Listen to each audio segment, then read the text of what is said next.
ఉన్నాను సంవత్సరం అంటుంటా పైన వారం ఉన్నాను. దాన్ని బట్టి దేవునికి వందనాలు. చాలామంది అందరూ కూడా కన్నీటి ప్రార్థన చేశారు. మీ అందరికి కూడా హృదయపూర్వకమైనటువంటి వందనాలు. పెద్దలైన వారు అబ్రాహం గారు, మిఖాయిల్ గారు, తర్వాత మెషక్ గారు కూడా నన్ను పరామర్శించారు. వారు సంఘం తరఫున నాకు కానుక కూడా ఇచ్చారు. వారిని బట్టి వందనాలు. తర్వాత సుమా గారు, తర్వాత సుధా గారు, మణికుమారి గారు కూడా చేశారు. ఇంకా కొంతమంది పరామర్శించారు. వారిని ఫోన్ల ద్వారా పలకరించారు. అందరిని బట్టి మీ ప్రేమకు శిరస వహించి ప్రభుకు కృతజ్ఞతలు తెలియజేస్తున్నాం. నేను లేని సమయంలో ఇంకో పాస్టర్ గారిని కూడా తీసుకొచ్చారు. వారి ద్వారా దేవుని వాక్యం అందింపబడింది. అందరిని బట్టి దేవునికి మహిమ. అందరి కొరకు కూడా పలకరించిన వాళ్ళందరిని బట్టి దేవునికి మహిమ. సమయం ఉండి సమయం లేక మా మీద దేవుని దగ్గర మీరు మొరపెట్టిన విధానం కొరకు నేను మళ్ళీ బ్రతికి బయటకు వచ్చాను. నా పక్కకు ఎప్పుడు పోతాడో తెలియదు ఆయన. నా పక్కకి ఇటు పక్క కూడా ఎప్పుడు వెళ్తారో తెలియదు. అలాంటి వ్యక్తుల మధ్యలో నుండి అసలు నాకు ఏమైందో కూడా తెలియదు. నాకు ఈ రోజు దాకా కూడా తెలియదు. వీళ్ళేం సరిగా చెప్పలే. ఇంకా అట్టి పరిస్థితి నుంచి దేవుడు కాపాడాడు. రోజు ఫస్ట్ రోజు ఇక్కడికి వచ్చి ప్రార్థన చేసాం. ప్రార్థన చేసిన తర్వాత మా సౌందర్య వాళ్ళు ఆడపడుచుకి ఉద్యోగం వస్తే వాళ్ళంతా మహబూబ్నగర్ వెళ్ళారు. ఇక మా పిల్లలు మాత్రమే ఉన్నారు. రండి ఇంటికి అంటే వాళ్ళ ఇంటికి వెళ్ళాం. రాత్రి తిన్న తర్వాత అందరూ పడుకున్నారు. మధ్యరాత్రిలో నాకు మెలకు వచ్చింది. ఇంకా ఏమేం జరిగిందో తెలియదు. హాస్పిటల్కి వెళ్ళిన సంగతి తెలియదు. హాస్పిటల్లో మెలకు వచ్చి చూస్తే ఈ చెయ్యి కట్టేసి ఉంది. ఈ 2 ఏళ్ళు కూడా బ్యాండేడ్ వేసేసి ఉన్నాయి. నేను లేచి అటు ఇటు కదలలేని పరిస్థితి. అవన్నీ పెట్టేశారు. చేతికి సిలైన్ పెట్టేశారు. ఈ చేతికి కూడా సిలైన్ పెట్టేశారు. కనుక ఎటు కాదు, నేను ఎక్కడికి వచ్చేసానో అనుకున్నా. వాళ్ళని చూస్తే, ఆ డాక్టర్లు వాళ్ళని చూస్తే నాకు అనిపించింది నన్ను ఎవరో కిడ్నాప్ చేసుకొని తీసుకొని పోయినారు అనిపించింది. నేను వాళ్ళతో చెప్తాను, అరే నన్ను ఎందుకు ఇట్లా తీసుకొచ్చారు, ఏకమైంది నాకు అని. అంటే మళ్ళీ 3వ రోజు చెప్పారు. కనుక ఇంత త్వరగా కోలుకుంటానని అనుకోలేదు, కానీ దేవుడు కృప చూపించాడు. మీ అందరికీ మరొకసారి హృదయపూర్వకమైనటువంటి వందనాలు, నమస్సుమాంజలు తెలియజేస్తూ ఉన్నాను. ఇప్పుడు కూడా ఎక్కువసేపు నిలబడలేని పరిస్థితి, కొంచెం షేక్ అవుతుంది వాళ్ళు. అందుకొరకనే ఏమనుకోకుంటే కొంచెం కూర్చొని చెప్తా. పరిశుద్ధుడా, నమ్మకమైన దేవా, మరొకసారి మీ కృతజ్ఞతలు. ఇంత గొప్ప సదవకాశం మీరు మాకు ప్రసాదించినందుకు వందనాలు. మీ మాటతో నన్ను దీవించండి. ఇదో ప్రభా, నా ద్వారా మీరు ఎక్కడైతే ఎవరికైతే ఏమి కార్యం చేయబోతున్నారో వారందరిని బట్టి వందనాలు. మీ యొక్క అద్భుతమైనటువంటి అభిషేకస్తం నా మీద నిలిపి నన్ను మీ యొక్క దూతల కాపుదలతో పట్టుకొని మీ మాట నా హృదయంలో ఉంచి మేమందరం కూడా నేర్చుకోవడానికి సహాయం చేయండి. మీ బలమైనటువంటి అద్భుత హస్తముతో ఆదుకొనమని యేసు సమృద్ధి గల నామములో అడుగుచున్నాం తండ్రి, ఆమేన్.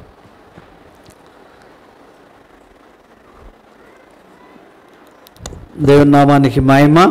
ఈ దినం ఒక ప్రత్యేకమైన దినం. మార్క్స్ వార్త 11వ అధ్యాయం మొదటి 11 వచనాల్లో ఉన్నటువంటి భాగాన్ని మనం చూస్తాం.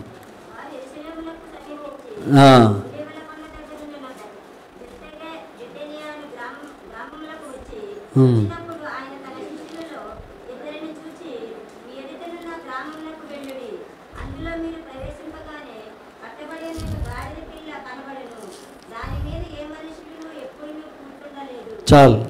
దేవుని వాక్యంలో ఇక్కడ చూస్తున్నాం ఏంటంటే యెరూషలేము అంటే దేవుని యొక్క పట్టణం. యెరూషలేము మహారాజు యొక్క పట్టణం, సమాధానపురం. యెరూషలేము అనే పేరుకు సమాధానపురం అని కూడా అర్థం. కనుక సమాధానపురంలో నుండి యెరూషలేము నుండి బేతనియా. బేతనియా అంటే ఏంటి అర్థం? ఎందుకు ఆలస్యం? రొట్టెల ఇల్లు, సమృద్ధికి నిలయం.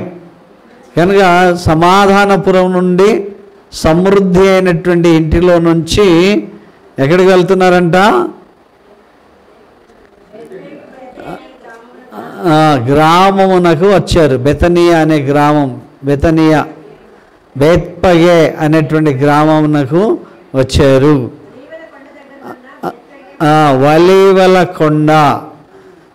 కనుక ఈ కొండ ఈ కొండలు యేసు ప్రభు సమయంలో కొన్ని కొండలు ఉన్నాయి.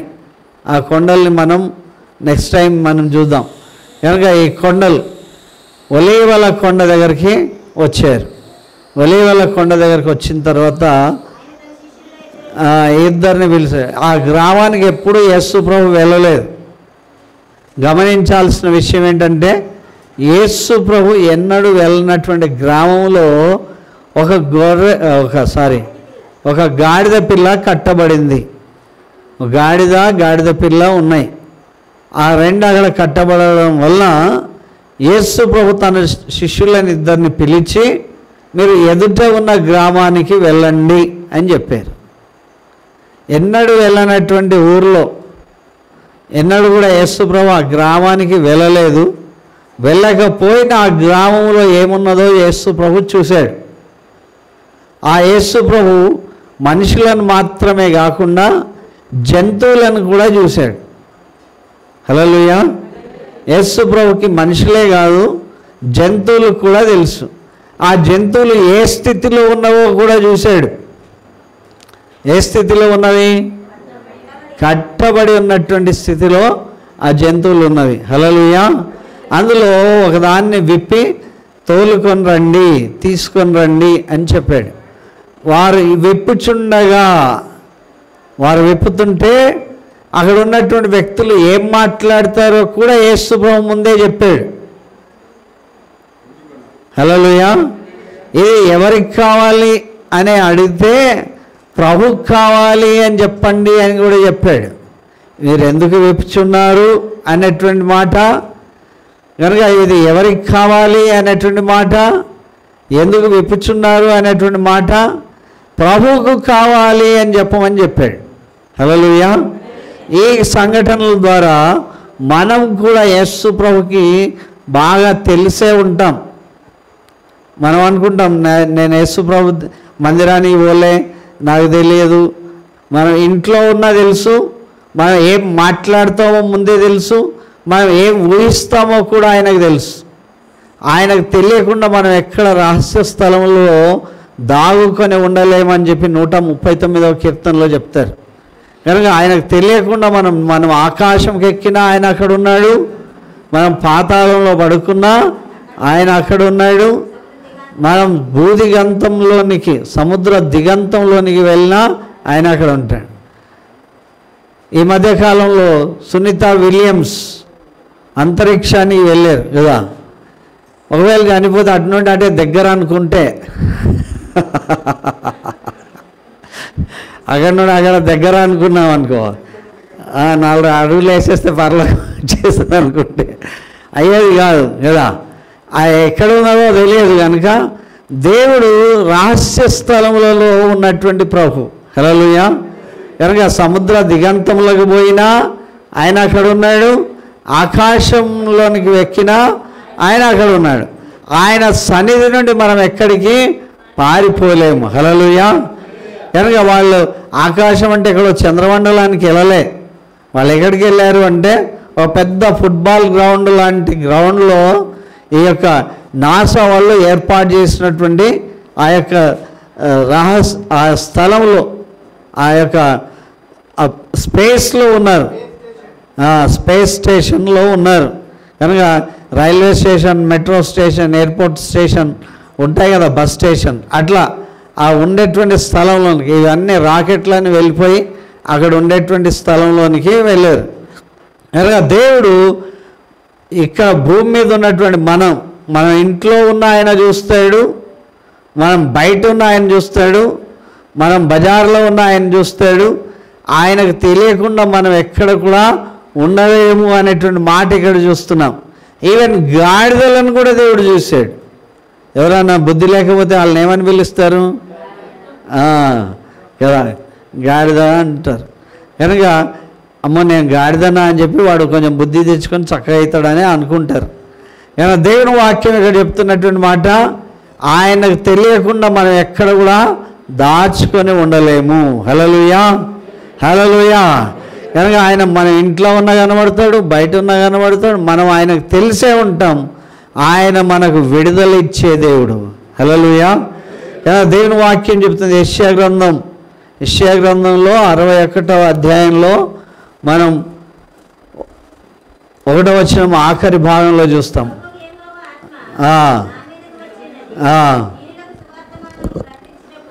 ఇక్కడ దీనులైన వాళ్ళను దేవుడు చూస్తున్నాడు. దీనులకు సువార్త మానవం ప్రకటించుటకును యెహోవా దేవుడు నన్ను అభిషేకించెను. ఇక్కడ చాలా కృంగిపోయిన వాళ్ళు, నలిగిపోయిన వాళ్ళు, తర్వాత డిప్రెషన్కు గురైనటువంటి వ్యక్తులు, నలిగిపోయినటువంటి హృదయం గల వాళ్ళను దృఢపరచడానికి, వాళ్ళని బలపరచడానికి, నలిగిపోయిన వాళ్ళు చాలా సందర్భాలు అదే నన్ను ఎవరు పట్టించుకోవట్లేదు, నాకెవరు దిక్కులేరు, నన్ను ఎవరు ప్రేమించట్లేదు, నాకెవరు సహాయం చేసేవాళ్ళు లేరు అని నలిగిపోయినటువంటి వ్యక్తులు లోకంలో ఉన్నారు. నలిగిపోయిన వాళ్ళను దృఢపరచుటకును చెర అంటే ఏంటి? జైల్లో ఉన్న వాళ్ళను, జైల్లో ఉన్న వాళ్ళకి విడుదల. జైల్లోకి పోతే మనం జైల్లో ఎవరినైనా చూడ్డానికి పోతే వాళ్ళు అంటారు మాకు ములాఖాత్ ఎప్పుడు వస్తుంది అని. ములాఖాత్ అంటే మా బంధువులు, రిలేటివ్స్ వాళ్ళంతా కలిసే వాళ్ళు ఎప్పుడు వస్తారు. ములాఖాత్ అంటే కలవడం.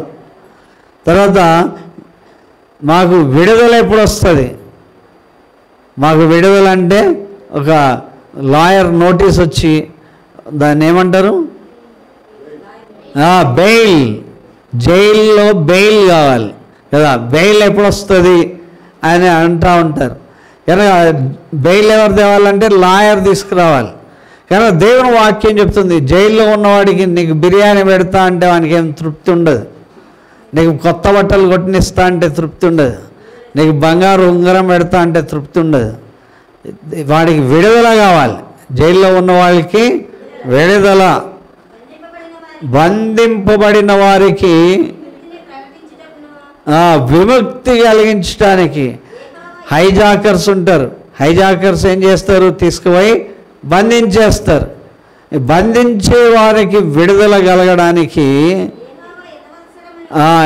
హితవత్సరం. హితము అంటే శుభవార్త. హితం అంటే ఏంటి? వీళ్ళందరికీ ఏం వార్త కావాలి? నీకు విడుదల దొరికింది, నీకు విడుదల దొరికింది, నీకు విముక్తి కలిగింది, నీకు స్వేచ్ఛ కలిగింది, నీకు స్వస్థత కలిగింది అనేటువంటి మాటలు అవసరం. ఆ క్రియాశీలకమైనటువంటి రూపం అవసరం. కనుక ఈ మాట వినబడాలి వాళ్ళకి. హితవత్సరం అనే మాట వినబడాలి కదా. పరీక్ష రాసినాక మనకి ఏం మాట వినబడాలి? రిజల్ట్స్లో ఏం మాట వినబడాలి? యు ఆర్ పాస్డ్ అనాలి కదా. యు ఆర్ పాస్డ్ అంటే వాళ్ళు స్వీట్ తెచ్చి పెడతారు నోట్లో కదా. You are passed, you are excellent కనుక. ఇంకా పై పోర్షన్ ఏంటి? ఎక్స్ట్రాడినరీగా కదా. కనుక ఇలాంటి ఒక గొప్ప విధానమైన విడుదల, గొప్ప మాట వినబడాలి. యు ఆర్ సక్సెస్డ్ అని అంటే వారికి అన్నిటికంటే ఎక్కువ బలం ఇచ్చేటువంటి, ధైర్యం ఇచ్చేటువంటి వార్త ఏంటంటే విడుదల. హల్లెలూయా. హితవత్సరం ప్రకటించుటకును మన దేవుని ప్రతిదండన దినము. ఇక్కడేంటి? నీ పక్షంలో ప్రతిదండన చేసేవాడు ఆయన. హల్లెలూయా. కనుక నీకు చేతగాని పరిస్థితిలో నీ పక్షంలో పోరాడేవాడు, నీ పక్షంలో మాట్లాడేవాడు, నీ పక్షంలో ఆదుకునేవాడు, నీ పక్షంలో నేను నిలబెట్టి యుద్ధం చేసేవాడు. హల్లెలూయా. యుద్ధము యెహోవాదే అన్నారు. యుద్ధం ఎవరిది? యెహోవాదే. నీ పక్కన నిలబడి నీ పక్షంలో పోరాడేవాడు కనుక ఆయన నీ పక్షంలో యుద్ధం చేసేవాడు. ఆయన నేర్పరి కలిగినటువంటి వాడు, సామర్థ్యం కలిగిన వాడు. అందరూ వణుకుతున్నారు కానీ దావీదు నేను పోరాడుతానని చెప్పాడు. దావీదుకు ఆ మాట తెలియజేసిన వారు ఎవరంటే దేవుడే, యెహోవా దేవుడు అన్నాడు. నీ పక్షంలో నేను యుద్ధం చేస్తాను కనుక నీ పక్షంలో నేను యుద్ధం చేస్తాను కనుక ఆయన కొంచెం టాలెంట్స్ ఇచ్చాడు. ఆయన నేను ఆయన దగ్గర కనీసం నిలబడగలను అనేటువంటి భావాన్ని వ్యక్తం చేయడానికి కృప చూపించాడు. ఎలుగుబంటిని చీల్చేశాడు. ఎవరు చీల్చేశారు ఎలుగుబంటిని? కొంచెం గట్టిగా చెప్పండి. నేను లైవ్లో ఇది చెప్పాల్సిన అవసరం లేదు. అట్లయితే దావీదే చీల్చేశాడు. దావీదు ఎలుగుబంటిని ఒకసారి చీల్చేశాడు. ట్రయల్స్ ఇచ్చాడు దేవుడు. ట్రయల్స్ ఏంటి? క్రూరం కన్నా క్రూరమైంది కదా. ఎలుగుబంటి కన్నా క్రూరమైంది ఏంటి? సింహం. సింహాన్ని చీల్చడానికి ముందు ఇది ఏం టెస్ట్ అనమాట? యూనిట్ టెస్ట్ లాంటిది అనమాట. యూనిట్ టెస్ట్లో దేన్ని పెట్టాడు? ఎలుగుబంటిని పెట్టేశాడు. ఎలుగుబంటిని దేవుడు ఆయన ద్వారా చీల్చేశాడు. ఎలుగుబంటిని చీల్చేసిన తర్వాత మరికొద్ది రోజులకు సింహాన్ని కూడా చీల్చేశాడు. ఈ రెండు అర్హతలు ఇవ్వడం వల్ల గొలియాత్ అయినా సరే నేను నిలబడతానన్నాడు. హల్లెలూయా. గొలియాతు రెండిటికంటే క్రూరమైన వాడు కనుక గొలియాతుకి దావీదును గొలియాతును చీల్చేంత శక్తి లేకపోయినా ఈ అర్హతలను ఇచ్చి దేవుడు నిలబెట్టాడు. హల్లెలూయా. Are you following? అర్థమవుతుందా? కనుక మొట్టమొదట ఆయన ట్రయల్స్ చూపిస్తాడు. ట్రయల్స్ ఇచ్చి యూనిట్ టెస్టులు, హాఫ్ ఇయర్ టెస్టు, తర్వాత యాన్యువల్ టెస్ట్లకు ముందు ఇంకో టెస్ట్ ఉంటుంది కదా, క్వార్టర్లీ టెస్ట్. ఇట్లా పెట్టేసి ఎవ్రీ ట్రూత్ ఈస్ ప్యారలల్ అన్నాడు మోరిస్ సెర్లోస్ అనేటువంటి భక్తుడు. ప్రతి సత్యం కూడా రెండు సరిసమానంగా ఉంటాయి అని చెప్పాడు. ఎవ్రీ ట్రూత్ ఈస్ ప్యారలల్ అంటే ఈ లోకంలో జరిగేటువంటి ప్రతి సత్యం కూడా దైవిక సత్యంతో అనుబంధం కలిగి ఉంది అని. కనుక దేవుని వాక్యం చెప్తుంది ఈ రెండు టెస్టులు నిలబడితే నేను గొలియాతును కూడా జయించగలను అనేటువంటి సామర్థ్యం ఆయనలో పెంపొందింపజేసి ఆయన పక్షంలో దేవుడే యుద్ధం చేశాడు. ఎక్కడ కొట్టాడు ఆయనను? ఇక్కడ మాత్రమే ఖాళీగా ఉందన్నమాట కదా. ఇక్కడ మాత్రమే ఖాళీగా ఉంది కనుక అక్కడ దేవుడు కొట్టాడు. ఆయన వేసింది కరెక్ట్గా అక్కడ తగిలేటట్లు చూశాడు. హల్లెలూయా. కనుక శత్రుశేషము లేకుండా చేసి బాలుడైనటువంటి వ్యక్తిని తీసుకొని అజానుభావులైనటువంటి ఆ యొక్క ఆర్మీ సైన్యానికి బుద్ధి నేర్పించాడు. హల్లెలూయా. తన యొక్క ఇశ్రాయేలు ప్రజలకు బుద్ధి నేర్పించాడు. తన సేవకుడైన దావీదును ఉన్నతంగా నిలబెట్టాడు. దేశమంతటికి కూడా దావీదు అంటే ఒక వణుకు పుట్టించాడు. హల్లెలూయా. కనుక దేవుడు మన పక్షంలో ఉండగా మనకు విరోధి ఎవరు? Hallelujah. If God is before us who can be against us? దేవుడు మన పక్షంలో ఉంటే మనకి విరోధులు అనేవారు లేరు. హల్లెలూయా. విరోధులను కూడా దేవుడు స్నేహితులుగా చేసేటువంటి విధానం. కానీ దేవుని వాక్యం చెప్తుంది ఏంటంటే ఆయనను మనం మన గుమ్మంలోనికి ఆహ్వానించాలి. 118వ కీర్తనలో దేవుని వాక్యం ఈ మాటలు మనకు జ్ఞాపకం చేస్తుంది. 118వ కీర్తన.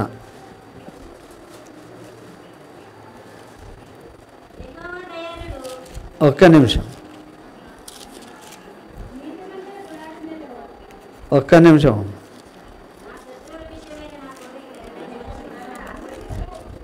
కొంచెం ఓపిక పట్టండి. 19వ వచనం. హల్లెలూయా. నేను వచ్చినట్లు నీతి గుమ్మములు తీయుడి, నేను వాటిలో ప్రవేశించి యెహోవాకు కృతజ్ఞతాస్తుతులు చెల్లించెదను. దేవుడు చెప్తున్నాడు, నేను వచ్చేటట్లు మీ నీతి గుమ్మములు తేలిండి.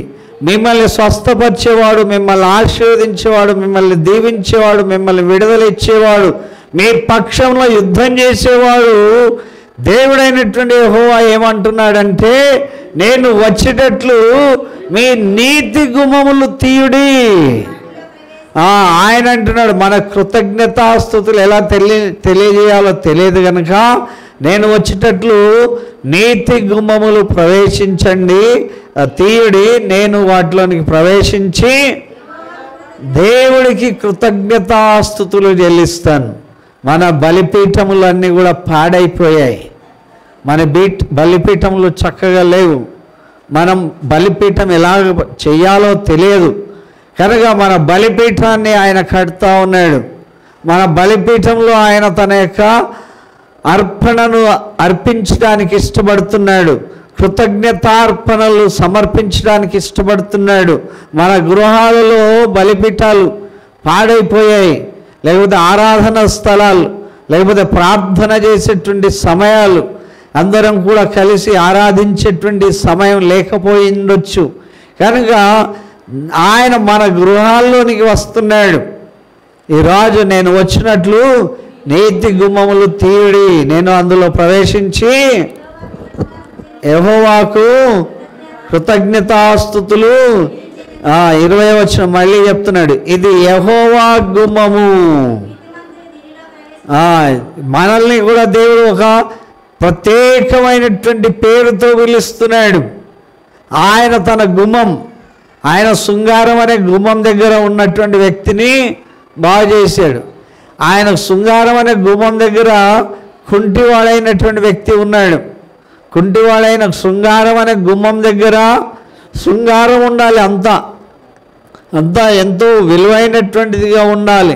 ఆ విలువైనటువంటి గుమ్మం దగ్గర ఈ యొక్క భిక్షకుడు ఉంటే, ఆ కుంటివాడు ఉంటే ఆయనకు ఆ గుమ్మమునికి శృంగారం అనే పేరు వస్తుందా?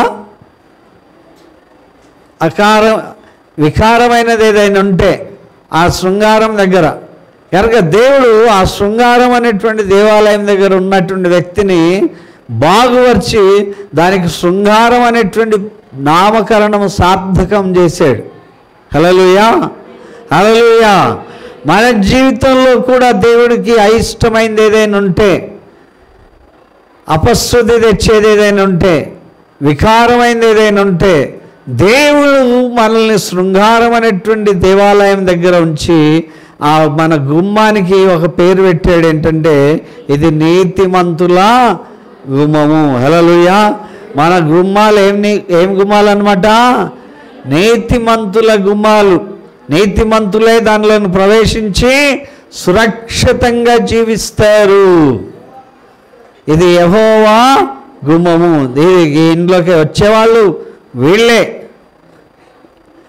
ఈ యొక్క మంత్రులు ఉంటారు కదా, విఐపి, సీఎం పోయేటువంటి గుమ్మం వేరుంటుంది, మంత్రులు వెళ్ళే గుమ్మం వేరుంటుంది, ఎమ్మెల్యేలు ఎమ్మెల్సీలు వెళ్ళేటువంటి గుమ్మం వేరుంటుంది. కనుక దేవుని యొక్క వాక్య భాగం మనకు చెప్తుంది ఏంటంటే మన గుమ్మం ఎవరి గుమ్మమై ఉండాలి? యెహోవా గుమ్మమై ఉండాలి. ఇందులో ఎవరు ప్రవేశించాలి? యేసు ప్రభువే ప్రవేశించాలి. ఎవరు కృతజ్ఞతాస్తుతులు చెల్లించాలి? యుక్తంగా ఎలాగ ప్రార్థించాలో మనకు తెలియదు కనుక మన పక్షంలో ఆయనే విజ్ఞాపన చేస్తూ ఉంటాడు. హల్లెలూయా. మన పక్షంలో, నా పక్షంలో, మీ పక్షంలో, మన పక్షంలో మనం అందరం కూడా కాపాడు అనే ప్రార్థన ఉంటుంది తప్ప ఇంకొక అద్భుతమైనటువంటి ప్రార్థన ఎలాగ చేయాలో తెలియదు. కనుక దేవుని వాక్యం చెప్తుంది ఏంటంటే దేవుడే నీ పక్షంలో, నీ ఇంట్లో, నీ కొరకు కృతజ్ఞత ప్రార్థన చేసేవాడు. హల్లెలూయా. అందరూ చెప్పండి హల్లెలూయా. నీకు ఎట్లా ప్రార్థన చేయాలో తెలియదు, యుక్తంగా ప్రార్థన చేయాలో తెలియదు. మనకు నోటికి వచ్చినటువంటి ఆ విషయాలన్నీ కూడా చెప్తామేమో కానీ దేవుడికి ఇంపైన ప్రార్థన చేయడం ఎట్లాగో మనకు తెలియదు. కనుక చెప్పశక్యం కాని మూలులతో ఆత్మ తానే మన కొరకు విజ్ఞాపన చేస్తూ ఉంటాడు. కనుక అతి గొప్ప దీవెన దేవుడు మనకు అనుగ్రహిస్తాడు. మన యొక్క జీవితంలో ఇది చూడాలి ఏంటంటే దేవుని వాక్యం చెప్తుంది 24వ వచనం, ఇది యెహోవా ఏర్పాటు చేసిన దినము, దీని యందు మనము ఉత్సహించి సంతోషించదం. ఇది దేవుడు ఏర్పాటు చేసినటువంటి దినం. Hallelujah. This is the Lord's day. ఇది ప్రభు యొక్క దినం, ప్రభు ఏర్పాటు చేసిన దినం. ఈరోజు నువ్వు రావాలి అనుకున్న రాలేని పరిస్థితి, దేవుడు నువ్వు వద్దనుకున్న పిలిచేటువంటి దినం ఇది. కనుక ఇది యెహోవా ఏర్పాటు చేసిన దినము. దీనిలో మనం ఏం చేయాలి? నా రాజు వస్తున్నాడు, నా ప్రభు వస్తున్నాడు, నాకు విడుదలిచ్చేవాడు వస్తున్నాడు, నన్ను స్వస్థపరిచేవాడు వస్తున్నాడు, నా కొరకు తన ప్రాణం పెట్టినటువంటి యేసయ్య వస్తున్నాడు. కనుక ఇది యెహోవా గుమ్మము, నేను నీతిమంతుడను, కనుక దీనిలో నేను ప్రవేశించి ఆయన్ని ఆరాధిస్తాను. ఇది యెహోవా ఏర్పాటు చేసిన గుమ్మము, నీతిమంతులు దీనిలో ప్రవేశిస్తారు. హల్లెలూయా.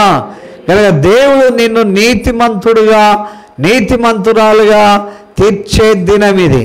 హల్లెలూయా. కనుక ఆయన గాడిదను కూడా వదిలిపెట్టలేదు, గాడిదకు కూడా ఘనత ఇచ్చాడు. హల్లెలూయా. ఈ గాడిదకి అర్థం కావట్లేదు. గాడిద ఇంతవరకు ఎండలో ఉండింది, ఇంతవరకు వర్షంలో ఉండింది, ఇంతవరకు చలిలో ఉండింది, అది కట్టేయబడి ఉంది, దానికి స్వేచ్ఛ లేదు, విడుదలేదు లేదు. ఆ ఎదుట ఉన్న గ్రామం బెత్పగే బెతనియా ఎదుట ఉన్నటువంటి గ్రామానికి వెళ్తే అక్కడ కట్టబడిన గాడిద ఒకటి కనబడుతుంది. గాడిదనే జ్ఞాపకం చేసుకున్నవాడు నీ కొరకు రక్తం పెట్టి ప్రాణం గార్చి తన యొక్క జీవం ఇచ్చి నిన్ను నిలబెట్టగలిగిన సమర్థుడు నిన్ను పోతాడా? దేవుని వాక్యం చెప్తుంది మనకి యెషయా గ్రంథంలో, ఎద్దు తన కామందు నెడుగును, గాడిద తన సొంత వాని దొడ్డి తెలుసుకొను, నా ప్రజలకు తెలివి లేదు. ఎవరి ప్రజలకు తెలివి లేదంట? దేవుని ప్రజలకే తెలివి లేదు అంటున్నారు అక్కడ. కానీ ఎద్దుకు తెలుస్తాడంట. ఎద్దు తన యొక్క కామందు అంటే ఆ యొక్క కాడి తీసి పెట్టేటువంటి రైతుకి తెలుసు, గాడిదకి తన సొంత వాని దొడ్డి తెలుసు. మనకు చాలా కోపం రావాలి కదా, నాకు తెలివి లేదంటే. కనుక ఇశ్రాయేలు ప్రజలు, దేవుని ప్రజలకు తెలివి లేదు. వాళ్ళు మందిరానికి రారు, వాళ్ళు ఆరాధన చేయరు. కనుక వాళ్ళకి ఆ గాడిదకి ఎంత బరువు వేయాలనుకున్నా యజమాని ఇష్టం, అది వేస్తాడు. ఆ ఎద్దుకి ఎంత బరువు వేయాలన్నా యజమాని ఇష్టం. అయినా సరే అది బరువును మోయడానికైనా సిద్ధమైనటువంటి తన మెడను ఆ కాడి కిందికి వంచుతూ ఉంది. కానీ దేవుని ప్రజలు ఆరాధించడానికి దేవుని సన్నిధిలోనికి రాలేని పరిస్థితి. ఈరోజు దేవుడు నిన్ను పిలుస్తున్నాడు. ఈరోజు ఆయన నీ హృదయంలోనికి రావడానికి ఇష్టపడుతున్నాడు. ఆయన నీ ఇంటికి రావడానికి ఇష్టపడుతున్నాడు. నీకున్న సమస్యలన్నిటిని కూడా తొలగించడానికి ఆయన ఇష్టపడుతున్నాడు. కనుక అట్టి గొప్ప కృప దేవుడు మనకు అనుగ్రహించాడు. హల్లెలూయా. కనుక ఓవర్ టు మార్క్ 11, మార్క్స్ వార్త 11వ అధ్యాయంలోనికి వెళ్తే బెత్లెహేం చూసాం, తర్వాత బెత్పగే చూసాం, తర్వాత ఏమి ఇల్లది, ఇంకేమి ఇల్లు చూసాం, అయ్యో ఇంకేమి ఇల్లు చూసాం, యెరూషలేం చూసాం. తర్వాత ఏమి ఇల్లు అది, బెత్లెహేం రొట్టెల ఇల్లు చూసాం, బెత్పగే చూసాం. తర్వాత కట్టబడిన గాడిద ఉన్న ఇల్లు. కనుక ఆ టయానికి అక్కడ యజమానుడు ఉన్నాడు. పర్మిషన్, వితౌట్ పర్మిషన్ కాకుండా విత్ పర్మిషన్. కనుక వారి అనుమతితో ఇప్పబడడం, ఏదో తోలుకొని వచ్చేస్తే ఎవరి అనుమతి లేకుండా తెచ్చేయరు అనేటువంటి అభియోగం లేకుండా ఆ విప్పబడినటువంటి గాడిదని తీసుకొని ఇది ప్రభు కావాలి అనేది తీసుకొచ్చారు. తెచ్చిన వెంటనే అక్కడ ఉన్న ప్రజలందరూ ఏం చేశారంట,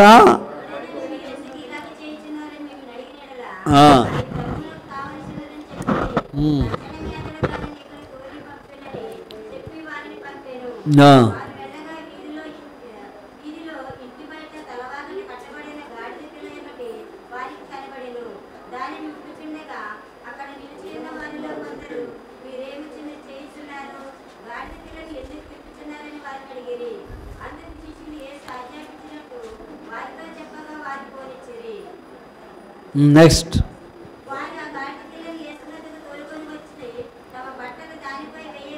ఏమేశారంట,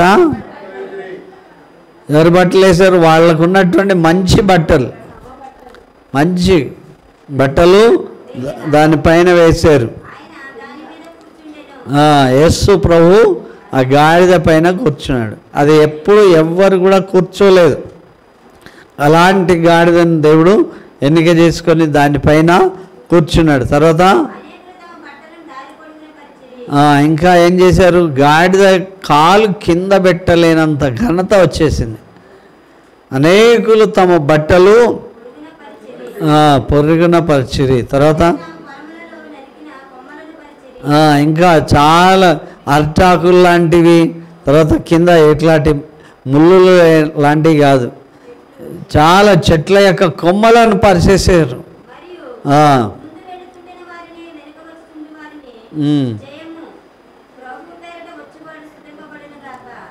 జయము, హొసన్నా అంటే కూడా జయం కనుక జయము, ప్రభుకి జయం అని చెప్పి అందరూ ఉత్సాహంగా కేకలు వేస్తూ ఆరాధనలతో ఆనందంతో దేవుడి నామాన్ని స్తుతిస్తూ వచ్చారు. కనుక దేవుడు వస్తున్నటువంటి గృహం, దేవుడు ఎంట్రీ అవుతున్నటువంటి ఆ ట్రయంపల్ ఎంట్రీ, విజయోత్సవమైనటువంటి ప్రవేశం అని అంటారు ఈ దినాన్ని. ఆ ప్రవేశంలో, విజయోత్సవమైన ప్రవేశంలో ప్రభు మందిరంలోనికి వస్తున్నాడు. తర్వాత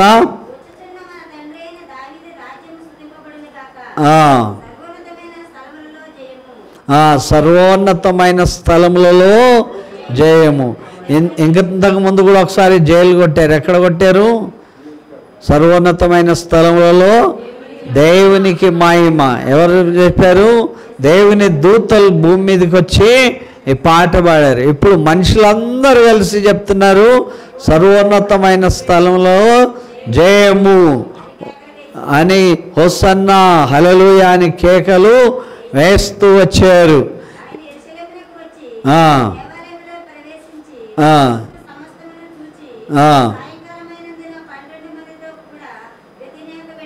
హల్లెలూయా. కనుక ఇక్కడ అంత కలెదిరిగి మళ్ళీ సాయంకాలం ఆయన వెళ్ళాడు అన్నట్లు దేవుని వాక్యంలో మనం ఇక్కడ చూస్తున్నాం. కనుక ప్రభు మన దగ్గరికి వస్తున్నాడు. చాలా ప్రాముఖ్యమైన విషయం ఏంటంటే, నీ రాజు నీ ఇంటికి ప్రవేశిస్తున్నాడు. ఆయన నీలో ఉన్నటువంటి లోటుపాట్లన్నీ కూడా తీరుస్తున్నాడు. నీకున్నటువంటి ప్రతి బాధ నివారణ చేస్తున్నాడు. హల్లెలూయా. ఆయన నిన్ను ఆశీర్వదించగోరుతున్నాడు, ఆయన నిన్ను దీవించగోరుతున్నాడు. నీకు హితవత్సరం, స్వేచ్ఛను ప్రకటించడానికి ఆయన ఇష్టపడుతున్నాడు. హల్లెలూయా. ఆయన తన రక్తం ఇచ్చి కొనడానికి మునుపు నీ కొరకు తన యొక్క హృదయాన్ని సమర్పిస్తున్నాడు. దేవుని వాక్యం మళ్ళీ మనకు జ్ఞాపకం చేస్తుంది ఏంటంటే, ఆయన అక్కడికి వచ్చి అక్కడ ఉన్నటువంటి గువ్వలమ్మే వాళ్ళను, రూకలమ్మే వాళ్ళను, క్రయ విక్రయములు చేసే వాళ్ళను, అంటే ఆయన తన మందిరాన్ని శుద్ధి చేయగోరుతున్నాడు. హల్లెలూయా.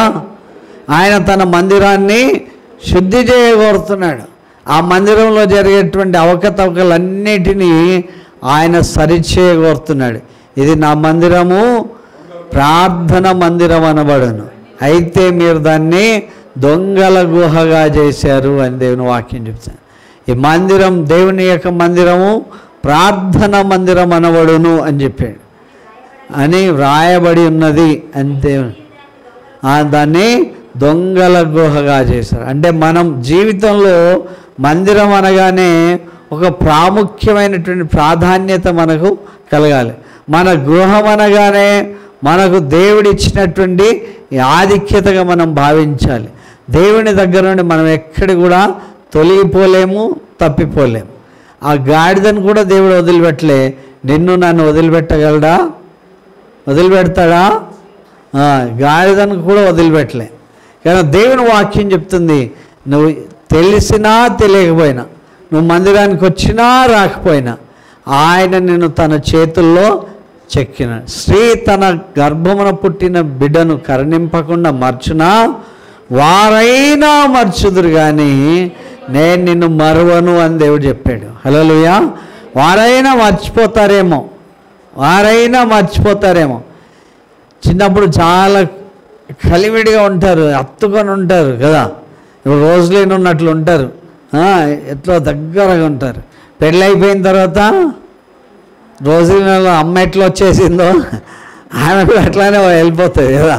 ఇప్పుడు భర్త అంటే భర్తతో ఎట్లా వెళ్ళిపోతారు. కనుక దేవుని వాక్యం చెప్తుంది, వాళ్ళైనా మర్చుతారేమో కానీ నేను నిన్ను ఎన్నడూ కూడా మరవను అన్నాడు. నీకు హితవత్సరం ప్రకటించడానికి, నిన్ను బలపరిచి నిలబెట్టడానికి, నిన్ను ఆశీర్వదించడానికి, నిన్ను దీవించడానికి, నిన్ను ఘనపరచడానికి, నీకు క్షేమమునివ్వడానికి, నీకు రక్షణ ఇవ్వడానికి యేసు ప్రభు ఈ లోకంలోనికి వచ్చాడు. 118వ కీర్తనలో ఏమని చెప్తారంటే, దేవుని వాక్యం ఇక్కడ చెప్తుంది 21వ వచనంలో, నీవు నాకు రక్షణాధారుడవై ఉన్నావు, నాకు ఉత్తరం, నాకు జవాబిచ్చావు. నువ్వే నా రక్షణ అని, నువ్వే నా రక్షణకు ఆధారం అని, నువ్వే నా రక్షకుడు అని నువ్వు నాకు జవాబిచ్చి ఉన్నావు. ఉత్తరం ఇచ్చావంటే ఏంటి? జవాబిచ్చావు. కనుక దేవా నీవే నాకు రక్షకుడు, రక్షింపనేరకుండా ఉన్నట్టు యెహోవా హస్తము క్రోచ కాలేదు, విననేరకుండానట్లు ఆయన చెవులు మందం కాలేదు. అయితే మన పాపములు మనకు, మన దోషాలకి 69వ కీర్తనలో చెప్తా ఉంటారు. కనుక మనకి మన యొక్క దోషములు అడ్డొచ్చేసాయి, దేవునికి మనకు ఆ ముఖాన్ని దాచిపెడతా ఉన్నాయి. కనుక దేవుని యొక్క వాగ్దానం మనకు తెలియజేస్తున్నట్లుగా ఆయన చెప్తున్నాడు, రక్షింపనేరకుండానట్లు యెహోవా హస్తము క్రోచ కాలేదు, విననేరకుండానట్లు ఆయన చెవులు మందం కాలేదు. మీ దోషములు ఏం అడ్డొచ్చాయంట? మన ప్రార్థనలు చేరకపోవడానికి కారణం ఏంటంటే మన యొక్క దోషాలు మీ దేవుడికి మధ్యలో అడ్డుగా వచ్చాయి. హల్లెలూయా. ఎంత ఫోన్ కాంటాక్ట్ ఉన్నా సరే, మనిషిని కలిసి మాట్లాడింది ఒక ఎత్తు, ఫోన్లో మాట్లాడింది ఒక ఎత్తు కదా. ఫోన్లో మాట్లాడాం, మెసేజ్ చేసాం. చాలామంది మాట్లాడుకోరు, మెసేజ్లు పెడతారు. మెసేజ్లు చేసేస్తే సమాచారం తెలుస్తుంది కానీ ముఖం కనబడుతుందా కదా. దేవుని వాక్యం చెప్తుంది, మీ దోషాలు మీ దేవుడికి మీకు మధ్యలో అడ్డు తొలగాలి. కనుక దేవుని వాగ్దానం చేస్తుంది, ఆయన మనల్ని సరిచేయడానికి వచ్చాడు. దేవాలయంలోనికి వచ్చినప్పుడు అందరూ మట్టలేసి, తర్వాత బట్టలేసి, హోసన్నా అని చెప్పి కొమ్మలు విరిచి వేసిన తర్వాత కూడా అంత ఘనంగా తీసుకొచ్చారు. అయితే ఆయన అక్కడికి వచ్చి వాళ్ళందరికీ థ్యాంక్ యూ చెప్పలేదు. థ్యాంక్ యూ చెప్పాడా? అయ్యా చాలా బట్టలు వేశారు, మీకు వందనాలు, చాలా మట్టలు వేశారు, వందనాలు అన్నాడా? ఆయనలో ఉండేటువంటి ఆ యొక్క కుచితం ఏదుందో, లేకపోతే పాపం ఏదుందో, ఆ దోషం ఏదుందో, దేవుడికి అయిష్టమైన కార్యం ఏదుందో వారిలో నుండి తొలగించాడు. హల్లెలూయా. యేసు ప్రభు మనల్ని దర్శించినప్పుడు మనల్ని ప్రేమించడమే గాక మనలో ఉన్నటువంటి దోషాన్ని తొలగించడం ఆయన ఇష్టపడతాడు. హల్లెలూయా. మనలో ఉన్న పాపాన్ని తొలగించడం ఆయనకి ఇష్టపడతాడు. మనమంటే ఆయనకి ఎంతో ఇష్టం, కానీ మనలో ఉన్న పాపం ఆయనకి ఇష్టం లేదు. హల్లెలూయా. మనిషి అంటే ఆయనకి ఎంతో గొప్పగా గౌరవం, ఇష్టం, కానీ మనిషిలో ఉన్న పాపం ఆయనకి ఇష్టం లేదు. హల్లెలూయా. కనుక సమస్తాన్ని మనల్ని శుద్ధులుగా చేస్తున్నాడు, మనల్ని కడిగి పవిత్రుడే చేస్తున్నాడు. కనుక అట్టి గొప్ప దీవెన దేవుడు మనకు అనుగ్రహిస్తూ ఉన్నాడు. హల్లెలూయా. ఆయన దర్శించట్లో అంతర్యం ఏంటి అంటే మనం రక్షించడం, మనలో ఉన్న పాపాన్ని తొలగించడం, ఆయన కొరకు ప్రత్యేకమైన వ్యక్తులుగా నియమించడం, ఆయన పేరు మన ఇంటికి పెట్టడం. హల్లెలూయా. ఆయన పేరేంటి? మనం క్రైస్తవులం. క్రైస్ట్ అంటే who follow Christ is Christian. కనుక ఆయనను వెంబడించే వాళ్ళకి ఆయన పేరు పెట్టి నీతిమంతుల జాబితాలో మనల్ని నడిపించడం, లేకపోతే జాబితాల్లో మనల్ని చేర్చడం అనేది దేవుని యొక్క ఉద్దేశం. హల్లెలూయా, హల్లెలూయా. ఈరోజు ట్రయంఫల్ ఎంట్రీ ద్వారా ఆయన నీ ఇంటికి వస్తున్నాడు, నీ హృదయంలోనికి వస్తున్నాడు, నీ తలంపుల్లో ఆలోచనలు ఆయన ఉంటున్నాడు. నేను ఏ పరిస్థితిలో అయినా దేవుడు నేను దీవించి ఆశీర్వదించి నీ కొరకు ప్రత్యేకమైన స్థానం ఇవ్వబోతున్నాడు. హల్లెలూయా. ఇది నీతిమంతుల గుమ్మం. నీతిమంతులు దీనిలో ప్రవేశించి సురక్షితంగా ఉంటారు.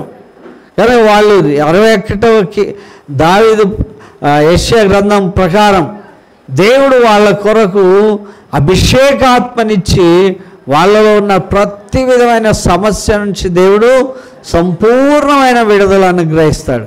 దేవుని యొక్క హితవత్సరం ప్రకటించుటకును, దేవుని యొక్క ప్రతిదండన దినము ప్రకటించుటకును, దుఃఖాక్రాంతులందరూ, హల్లెలూయా, అందరినీ ఓదార్చడానికి, దుఃఖంతో ఉన్న వాళ్ళందరినీ ఓదార్చుటకు సియోనులు. ఎక్కడ సియోనులో? ఇంట్లో దుఃఖించే వాళ్ళు కొంతమంది ఉంటారు, బజార్లో దుఃఖించే వాళ్ళు కొంతమంది ఉంటారు, ఆయా స్థలాల్లో హాస్పిటల్లో దుఃఖించే వాళ్ళు కొంతమంది ఉంటారు. అయితే సియోనులో దుఃఖించే వాళ్ళకి, సియోనులో, మరి దేవుని యొక్క మందిరంలో, దేవుని యొక్క సన్నిధిలో. కనుక హన్నా ఎక్కడ దుఃఖించింది? దేవుని మందిరంలో. కనుక ఆమెకి దేవుడు అద్భుతమైన కుమారుని అనుగ్రహించాడు. హల్లెలూయా. నీ కోరికను సిద్ధింపజేయుటకును, నీ ఆలోచన యావత్తు సఫలపరచుటకు ఆయన నీ దగ్గరికి వస్తున్నాడు. హల్లెలూయా. ఇక్కడ ఉన్నటువంటి ఇంతమంది ఎవరెవరికి ఏ రకమైన దుఃఖం ఉన్నదో, ఏ రకమైన బాధ ఉన్నదో, ఏ రకమైనటువంటి అనారోగ్యం ఉన్నదో, ఏ రకమైనటువంటి కల్మషం ఉన్నదో, దానంతటిని దేవుడు విడుదల ఇవ్వడానికి ఆయన మన యొక్క గృహంలోనికి, మన మందిరంలోనికి, సియోన్లోనికి దుఃఖించే వారందరికీ ఏం వస్త్రం ఇస్తాడంట? ఉల్లాస వస్త్రం ఇస్తాడంట. ఉల్లాస వస్త్రం. హల్లెలూయా. ఉల్లాస వస్త్రం ఇస్తాడు. పరీక్షలు రాసిన వాళ్ళందరికీ ఏం వస్త్రం రావాలి? గడియబాలి. ఉల్లాస వస్త్రం. హల్లెలూయా. అందరు పరీక్షలు రాసిన వాళ్ళందరికీ ఏం కావాలి? ఉల్లాస వస్త్రం. ఎక్సలెంట్గా, ఉత్సాహంగా, ఆనందంగా ఉండాలి కదా. పనిచేసిన వాళ్ళకి జీతం ఏం జీతం రావాలి? జీతం సిద్ధపరిచిన జీతం ఎవరి దగ్గర ఉంది? ఆయన దగ్గర ఉన్నది కనుక ఆయన తీసుకొచ్చి ఇస్తాడు. కనుక అట్టి ఆనందంతో మనం దేవుని నామాన్ని ఘనపరుస్తూ ఉన్నాం. హల్లెలూయా. ఆయన ఎవరిని వదిలిపెట్టాడు. నేను ఆఖరులు ఉన్నా, నా పేరు ఎవరికి తెలియదు అని అనుకుంటే ఎవరికి తెలుసు ఆయన పేరు? దేవుడికి తెలుసు. హల్లెలూయా. ఆయన భూదిగంత నివాసములుండి దాని కొనలుండి ఏర్పాటు చేసుకుని పిలుచుకున్నవాడా, నువ్వు నా సొత్తు అని పిలుస్తుంటాడు యెషయా గ్రంథంలో. భూదిగంతం నివాసములుండి, ఆఖరు నుండి, దాని కొనల నుండి ఏర్పాటు చేసుకొని పిలుచుకున్నవాడా, నువ్వు నా సొత్తు అని దేవుడు వాక్యం చెప్తుంది. నువ్వు విడవబడిన దానవు కాదు, నువ్వేదో కోల్పోయిన దానివి కాదు. దేవుడు నిన్ను ఎత్తుకుంటున్నాడు. ఆయన దేవుడు నిన్ను చూస్తున్నాడు. నువ్వు ఆయనకు తెలియకపోయినా నిన్ను గురించి ఆయన తెలుసుకుంటున్నా. ఆయన నీకు తెలియదేమో కానీ నీకు ఆయన నువ్వు ఆయనకు తెలియదేమో కానీ ఆయన నీకు ఖచ్చితంగా తెలుసు. కనుక అలాంటి గొప్ప దేవుడు నిన్ను ఏర్పాటు చేసుకుంటున్నాడు. హల్లెలూయా, హల్లెలూయా. దేవుని యొక్క సన్నిధిలో మన జీవితాలను ప్రభుకు సమర్పించుకోవాలి. నువ్వు నా సొత్తు అని ప్రభు పిలుస్తున్నాడు. కనుక నీకు విడుదల ఇవ్వడానికి, క్షేమం ఇవ్వడానికి, ఆరోగ్యం ఇవ్వడానికి, నేను ఎత్తుకోవడానికి ఆయన ఇష్టపడుతున్నాడు. ఆయన ముదిమి వచ్చే వరకు ఎత్తుకుని వాడు నేనే అంటాడు. హల్లెలూయా. చిన్న బాల్యం అంతా ఎత్తుకుంటాం మనం కదా. ముదిమి వచ్చే వరకు ఎత్తుకునే వాళ్ళు ఎవరు? మా సుధీర్ని ఎత్తుకోమంటే ఎత్తుకుంటానా? ఈవెన్ మధుబాబు కూడా వాళ్ళ పెద్ద కొడుకుని ఎత్తుకోమంటే ఎత్తుకుంటాడా? ఎంతసేపు ఎత్తుకుంటాడు? 10 minutes, 15 minutes. దినవంత రాత్రి అంతా ఎత్తుకోమంటే దేవుడైతే నేను ఎత్తుకుంటాను అంటున్నాడు. హల్లెలూయా. నేను అంత దగ్గర నీ కన్నీటి ప్రతి బాష్ప బిందువును తుడిచివేసే దేవుడు అతడు. అందుకే ఆయన నీ దగ్గరికి వస్తున్నాడు. హల్లెలూయా. నీవు ఆయనకు తెలియకపోయినా ఆయన నిన్ను తెలుసుకొని నీ దగ్గరికి వస్తున్నాడు. నీకు ఉన్నటువంటి కష్టాలు, సమస్యలు, బాధలు ఏమున్నా వాటన్నిటి నుంచి విడుదలిచ్చేటువంటి ప్రభువుని బట్టి దేవాది దేవుడికి కృతజ్ఞతాస్తుతులు చెల్లిద్దాం. ఈ వారమంతా మండే నుండి ఫ్రైడే వరకు హోలీ వీక్ అంటారు. పరిశుద్ధ వారం అని పిలుస్తారు. ఈ పరిశుద్ధ వారంలో మనం ప్రతిరోజు సాయంకాలం ప్రార్థన చేస్తాం కనుక ఎవరెవరైనా మీ ఇంటి తరఫున ప్రార్థన చెప్పాలంటే చెప్పండి. దేవుడికి కృతజ్ఞత తెలియజేద్దాం. దేవుడి నామానికి మహిమ. కనుక దేవుడు ఇచ్చే ఆరోగ్యం కొరకు కూడా ప్రార్థన చేయండి. దేవుడు అద్భుతమైనటువంటి విజయాలు మన జీవితంలో చూడాలి. హల్లెలూయా. కనుక దేవుడు ఇచ్చినటువంటి కృపను బట్టి దేవునికి మహిమ చెల్లిస్తాం, ప్రార్థన చేస్తాం. దేవుడు నీ ఇంటిని దర్శిస్తున్నాడు, నీ కుటుంబాన్ని దర్శిస్తున్నాడు, నీ జీవితాన్ని దర్శిస్తున్నాడు.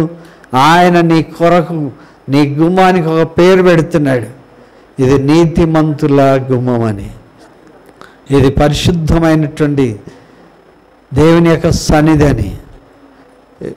ఆయన ట్రయంఫల్ ఎంట్రీ ద్వారా దేవాలయంలోనికి ప్రవేశించినప్పుడు ఆయన దేవుని నామాన్ని ఘనపరుస్తూ ప్రతి వ్యక్తిని కదిలిస్తూ వచ్చాడు, ప్రతి వ్యక్తిని దర్శిస్తూ వచ్చాడు, వాళ్ళలో ఉన్న లోపాలను సరిదిద్దుతూ వచ్చాడు. నీ జీవితంలో ప్రభువుకు అయిష్టమైనది ఏదైనా ఉంటే ఆయన నిన్ను సరిదిద్దేవాడు. రక్షణాధారం కలిగినటువంటి దేవుడు. ఆయన నిన్ను ఆశీర్వదించడానికి ఇష్టపడుతున్నాడు. ఆయనకు నీ జీవితం సమర్పించు. ఆయనకు నీవు తెలియలేదు అనుకోవడానికి వీల్లేదు. ఆయన నువ్వు పుట్టింపబడినప్పుడే ఆయన తెలుసు. ఆయన చేతులలో నిన్ను చెక్కినానన్నాడు. నువ్వు నా సొత్తు అని చెప్పాడు. నా దగ్గర నుండి ఎక్కడికి పారిపోతావని ఆయన ప్రభువు చెప్తున్నాడు. దేవుడు నిన్ను ఆశీర్వదించి స్వస్థపరిచి దీవించి బలపరిచి క్షేమమునిచ్చి నీకు కావలసిన సౌఖ్యమును అనుగ్రహించగలిగినటువంటి సమృద్ధి గల జీవాధిపతి అయినటువంటి దేవుడు, అద్వితీయుడైన సత్యదేవుడైనటువంటి యేసు ప్రభును, ఆయన పంపినటువంటి యేసు క్రీస్తు ప్రభును ఎరుగుటే నిత్య జీవం. ఆ నిత్య జీవానికి వారసులు అవ్వటానికి దేవుడు మనల్ని పిలిచాడు కనుక కృతజ్ఞతాస్తుతులు చెల్లిద్దాం. మహోన్నతుడైన దేవా, మీకు స్తోత్రం చెల్లిస్తున్నాం. ఈ దినం ఈ రీతిగా మా ప్రియులందరినీ చూసి ఆనందించే భాగ్యం, వీరితో కలిసి ఆరాధించే తరుణం, వీరితో కలిసి మనసిప్పి ప్రభా మీ యొక్క వాక్యాన్ని పంచుకునేటువంటి అద్భుతమైనటువంటి క్షేమస్థితిని నాకు ప్రసాదించినందుకు వందనాలు. నన్ను ముట్టి స్వస్థపరిచి మా ప్రియులందరి ప్రార్థన విని ధైర్యాన్ని ఆదరణను అనుగ్రహించినందుకు కృతజ్ఞతాస్తుతులు. సాష్టాంగంగా మీ పాదాలు పట్టుకొని బ్రతిమలాడుతున్నాను నాయన. ఇదో ఈ దినం ఇచ్చేసిన వాళ్ళందరిని బట్టి స్తోత్రం. సమృద్ధి అయిన మీ సన్నిధిని దీవించండి, ఆశీర్వదించండి, ఘనపరచండి, బలపరచండి, నిలబెట్టండి ప్రభా. మీ కొరకు అద్భుతమైనటువంటి గొప్ప విజయాలు వీరి కొరకు దాచిపెట్టినందుకు కృతజ్ఞతాస్తుతులు చెల్లిస్తున్నాం. దీవించి బలపరిచి మీ నామ మహిమార్థమై వాడుకొనండి. ఈ ట్రయంఫల్ ఎంట్రీ ద్వారా మాలో ఉన్న చెడును, మాలో ఉన్న దుర్మార్గమును, మాలో ఉన్నటువంటి మీకు ప్రభా అయిష్టమైన ప్రతి దాన్ని మీరు తొలగిస్తారని, కొరడా జులిపిస్తారని మీ లేఖనం చెప్తున్నందుకు వందనాలు అయ్యా. మీకు ఇష్టమైనటువంటి విధానాల్లో ప్రభా, మీకు ఇష్టమైనటువంటి నా కృప కలిగినటువంటి మీ పనులలో మేము ఇంకా ముందుకు వెళ్ళడానికి సహాయం చేయండి అయ్యా. మీకే మహిమ చెల్లిస్తూ యేసు ఘనమైన నామములో అడుగుచున్నాను తండ్రి, ఆమేన్. దేవుని నామానికి మహిమ.